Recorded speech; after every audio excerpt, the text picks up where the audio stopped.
minta juga pandangan dari Bang Zul Naldi, Ketua KPU Padang Pariaman. Kita akan melihat bagaimana sih eksekusi ketika misalnya hubungan untuk menyentuh pemilih milenial yang level di sekolah, padahal itu konteksnya ini kan lebih kuat di level KPU karena lebih ke sosialisasi. Tapi jadi Bang Reno juga mengemukakan bahwa bagaimana ini dikemukakan kepada level guru. Ini juga menarik, apakah KPU sudah memiliki beberapa ide menarik, apalagi tentang pemilu ke depan yang lebih mengarah pada hal digital.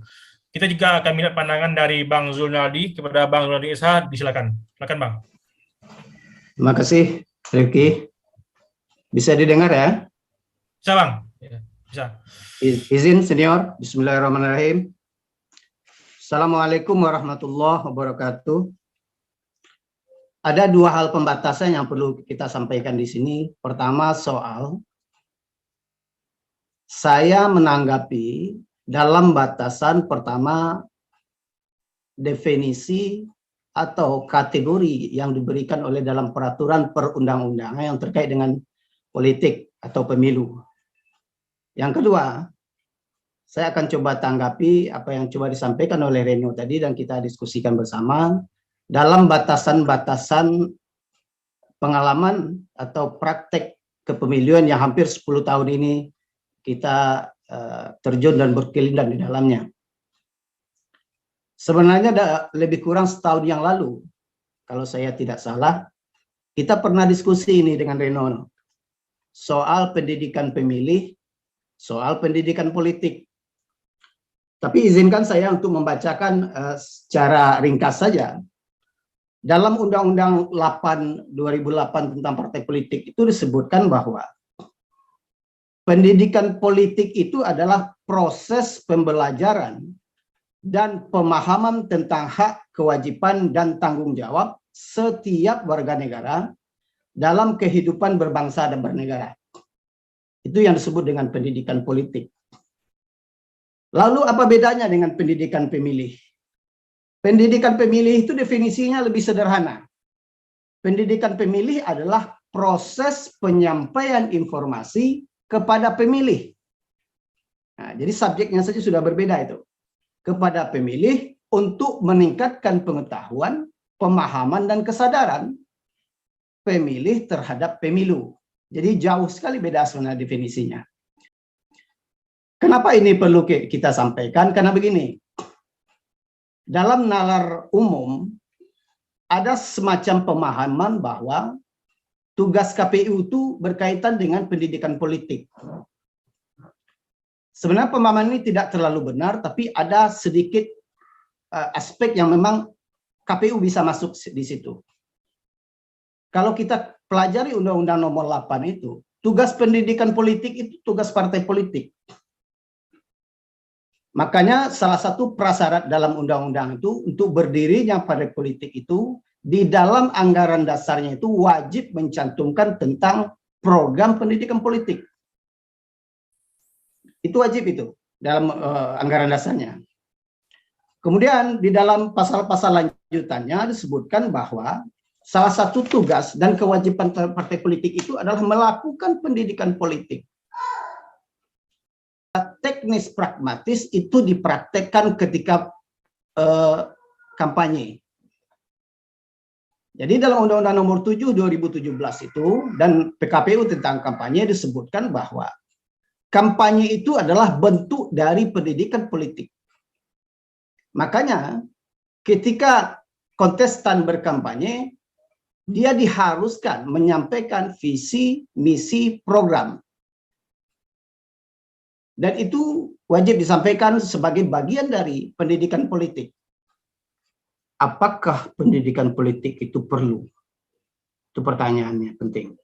Kemudian ketika kita runut, kita baca dalam pembukaan Undang-Undang Dasar itu alinea keempat disebutkan bahwa tujuan negara itu salah satunya adalah mencerdaskan kehidupan bangsa. Itu satu.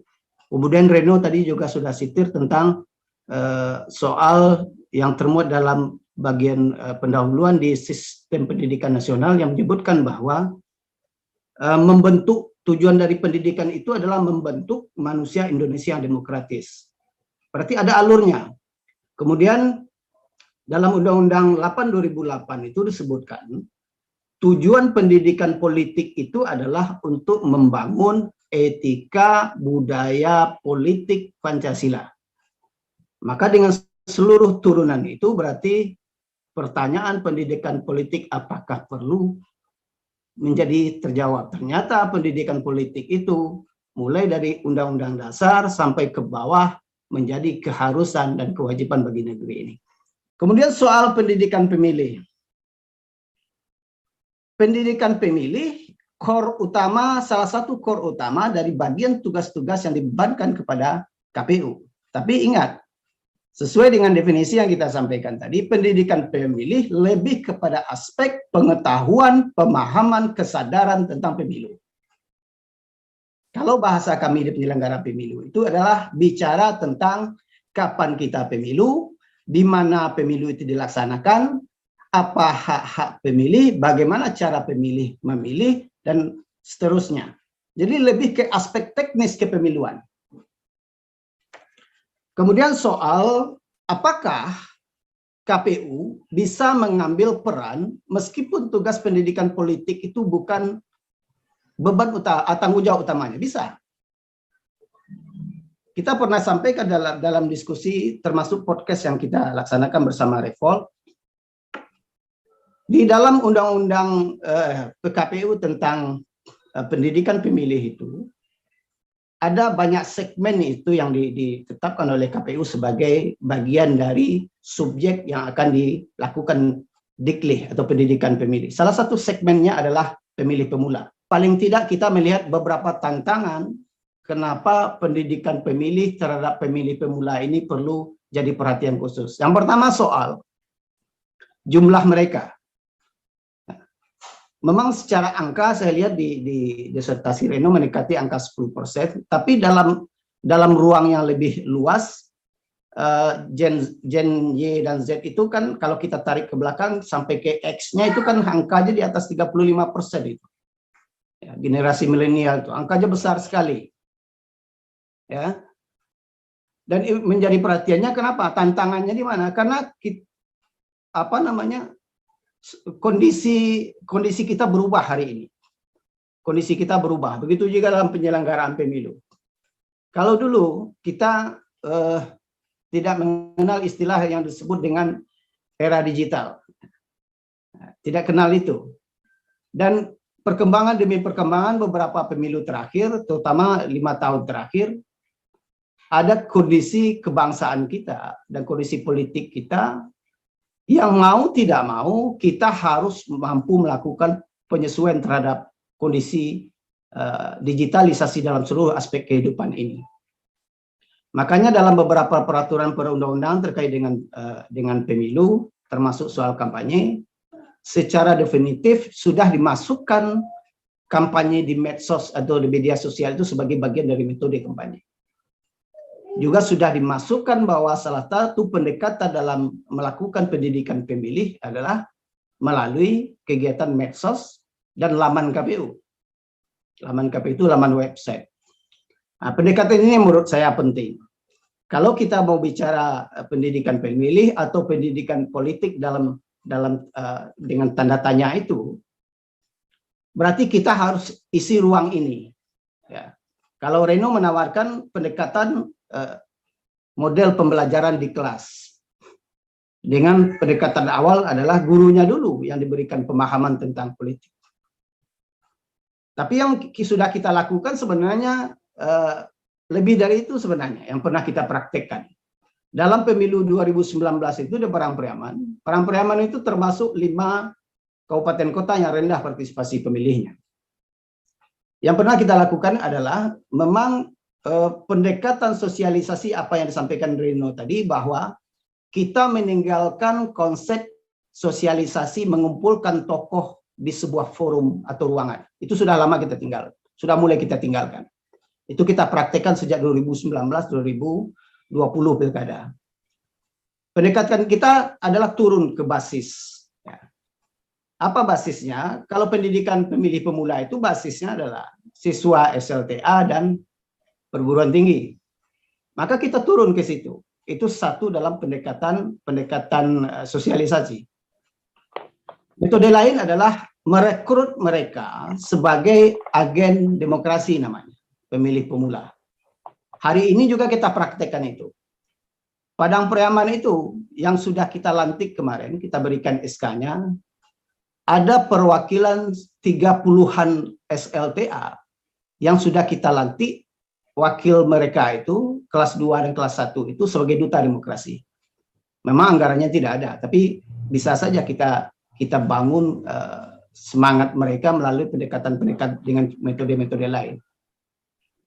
Hari ini jumlah mereka lebih karena wakil SLTA itu masing-masing satu sekolah itu 2 orang, satu laki-laki, satu perempuan, jumlah mereka sekitar 66 orang. Mereka itu sekarang kita lombakan, kita motivasi dengan lomba bikin video pendek tentang pemilu dan demokrasi di Indonesia. Dengan target bahwa dengan mereka ikut lomba ini, mereka dipaksa untuk belajar, untuk melakukan pengkajian-pengkajian dan membangun pemahaman tentang kepemiluan dan demokrasi Indonesia. Dan itulah akan mereka tuangkan dalam video-video pendek yang akan kita perlombakan. Itu prosesnya sedang berjalan sekarang. Sudah ada beberapa video yang masuk. Pendekatan lain adalah memang kita turun ke sekolah-sekolah untuk membangun literasi itu. Ada pendekatan yang memang secara berkala kita pilih perwakilan SLTA yang kita kunjungi secara berkala. Ada juga pendekatan melalui pembina upacara setiap hari Senin. Ini juga kita lakukan. Namun terlepas dari apa yang sudah pernah kita lakukan, model pendekatan yang disampaikan oleh Reno ini, model CPE ini, saya kira perlu kita praktekkan juga ini, Reno, di Padang Priaman. Kalau berkenan kita coba kolaborasi, kita praktekkan di Padang Priaman. Ini menarik. Namun ada ruang kosong sebenarnya yang sampai hari ini sepertinya tidak ada kemauan kuat dari pembuat kebijakan di tingkat pusat untuk mengisi aspek yang saya sebut dengan pendidikan politik dalam definisi undang-undang tadi. Ya, belum ada keseriusan di situ.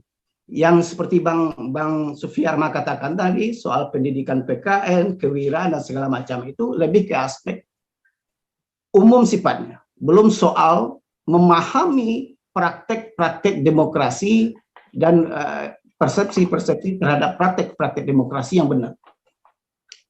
Menilainya sederhana saja menurut kita, sederhana saja.